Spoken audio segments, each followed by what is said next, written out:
Yep, we're back at it again after a fucking damn while. So, the title does say that we're covering the Alpha series, and probably because I procrastinated for quite a while, that I haven't actually done this, so we're gonna do it right here, right now. So, canonically speaking, the Alpha games, specifically Alpha 2 and Alpha 3, take place after the original Street Fighter game. So, yeah, it's a prequel to 2, which I talked about 2 in the last video. And it was released, the first Alpha was released in 1995. So, let's talk about the gameplay style. So, it has Darker style chain combos, so you can just punch a bunch of batshit buttons together. You get 50% damage off some special hit combo. So if I did something like, I don't know, jump, medium, kick, a forward one, and then just a series of punch crouch and kick crouches with Ken into heavy Shoryuken, that's 60% gone. You also got your level 3 super gauge. Now, there's 3 levels like I just said, but this does not actually work the way that we see it now. See, in Alpha 1 and 2, the only way you can actually pull up a level 3 is to determine how many, say, punch or kicks you actually do during a super move. So if you want to do a Shinku Hadouken level 2, you have to press 2 punches for it, and also the meter has to be at 2. They also got really cool anime-style character designs and stuff. Personally, I like Charlie, Birdie, and Guy's sprite. And Akuma's as well, actually. So yeah, we got 10 playable characters and 3 bosses in the original Alpha 1, so I'm gonna run it through back right now. Obviously you got Ryu, Ken, Chun-Li, then you got Sagat, Birdie, Adon, Charlie Nash, who was actually referred in Guile's ending in Street Fighter 2. Now, like I said, the Alpha trilogy is a prequel to Street Fighter 2, so it kind of gets to the events of how he actually died. You got Rose, who is pretty much a fortune teller with a scarf that has soul power. Guy and Sodom from Final Fight, a beat 'em up from Capcom, released in the same year the original Street Fighter did, and got thrown into the game. And 3 secret characters or bosses. So obviously M. Bison comes back, and the whole point is it kind of shows how Shally was established and Sagat kind of converts to the evil side. Akuma comes back, and then you got Don Hibiki, who has a failing dojo, and he parodies Ryo Sakazaki and Robert Gasha from the Art of Fighting series. Now, Dan and Akuma can actually fight as secret bosses, but, well, kind of like some secret bosses in the 90s, Akuma himself included in Turbo, you have to probably meet a bunch of conditions for this. You got Street Fighter Alpha 2, it is a complete overhaul of the first game, let's just say. A new custom combo system which removes the use of universal chain combos for at least most characters, because that shit was bullshit. So anyway, they also included characters. They got 5 base characters, at least excluding Cammy in the Street Fighter Collection or Alpha 2 Gold home ports. But again, from Street Fighter 1, Rolento, Zangief, Dawson, and this is where we get Sakura. One of the best characters in the Alpha trilogy, if we're gonna be real. Ryu student, to sum it up.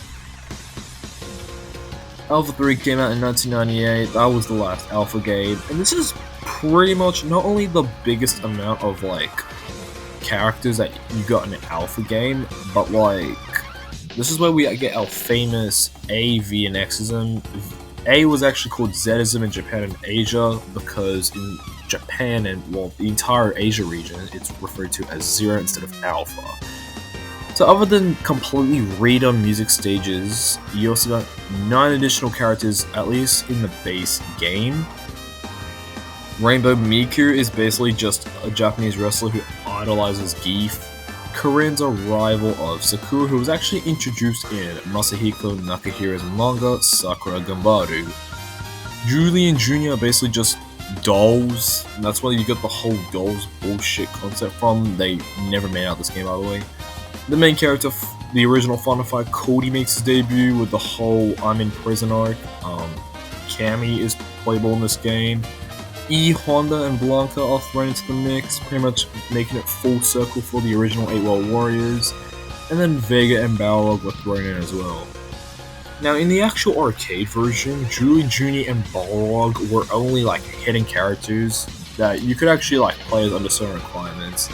You highlight over Karin for 3 seconds or 2, and then you just go over to the random select box, and you highlight select, and well, or you hold up or right. It depends on where you are from there, and then you can get either Julie, Junie, or Balrog. There's different versions to specifically Alpha 3 because of how much of a bestseller it was, let's just say. So they released multiple versions. Let's start off with Alpha 3 or Zero Upper, which is released for the Sega Naomi. Basically, this just adds the rest of the Street Fighter 2 cast, so DJ, Fei Long, Hawk, and Guile got thrown into the game. The Game Boy Advance version Upper basically adds 3 characters who are newcomers of SNK vs. Capcom 2. Eagle from the original Street Fighter, Maki from Final Fight 2, and Yun from the Street Fighter 3 games.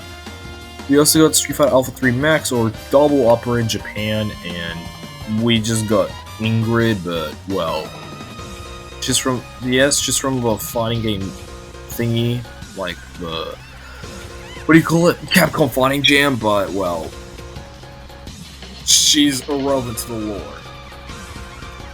So, yeah. Pretty much the plot going onwards. Alpha 1 is pretty much a retcon during Alpha 2.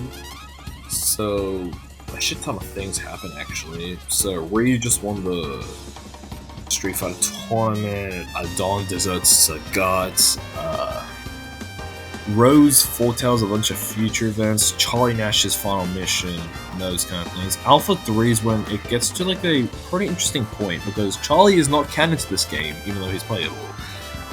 But, it does show, like, you know, characters kind of like doing everything, like Cody is just wandering loose in the prison, shit like that. E Honda, I remember in his ending, actually hired a bunch of dolls as his students. Fei Long, this was kind of his kickstart to his career, because him and Yun actually destroyed Xiao Lu's ending. A lot of different endings, a lot of different kind of, say, mix and matches for their... Yeah, you know, you get what I mean. But yeah, now I'm going to break down the Alpha 3 gameplay styles, because like I said, there's 3 playstyles, at least excluding the custom version that you get via the World Tour mode. So there is Xism, which is based on Super Street Fighter 2 Turbo. Really good damage, but your defense is like pretty poopy, and also you can't air guard. Your Aism or Zism, like I said, is pretty much just your default. It's just all-rounder, okay? You got your 3 level systems, and this time around you can just do 1 button, like, random level supers. So if you just do a heavy kick for level 3, it comes off as a level 3. You don't need to press all 3 fucking buttons at once. It's a nightmare. Last but not least is Vism. Vism is just based on the Alpha 2 custom combo mechanic, which is where you can do a lot of stupid things out of it. Like, if I just pulled this clip right here, like, I think it speaks for itself.